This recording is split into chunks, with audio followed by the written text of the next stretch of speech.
Takže ahoj Luci, nahraju to jako video, snad to nebude vadit, bude to rychlejší. Když si otevřeš nabídku, máš tady normálně takhle vidět ten baráček, tak jako když chceš stavět místnosti, klikni si na základy, máš tady takhle výběr. Když chceš udělat vyloženě, máš dvě možnosti, buď můžeš udělat prostě místnost, ke který uděláš dveře, bez toho, aby zdávala schody, nebo i druhá možnost, že si tady klikneš tady ty jakoby platformičky, který si tam třeba takhle, já nevím, nějaký normální tvar třeba hodíš. Tady tím si to vyjedeš takhle nahoru, čímž si vytvoříš tu platformu, kterou ty potřebuješ, tu místnost samozřejmě zvětšíš, protože asi úplně nechceš, aby si ji měla takhle malinkou, vznikne ti tam takovýhle vzorec.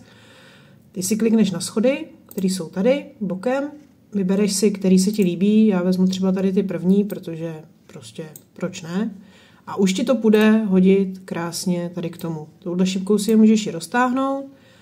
A pokud bys tam chtěla nějaký plotek, zase si klikneš těm schodům. Normálně si to tam takhle označíš a máš už schody. Tím si vlastně uděláš ten hlavní základ, který ty potřebuješ. A pokud bys pak potřebovala udělat na tom nějaký zdi, prostě se vrátíš zpátky, kde jsi byla a dáš si je tam tak, jak potřebuješ. A to je tak asi všechno k tomu základu dělání toho spodku toho baráku.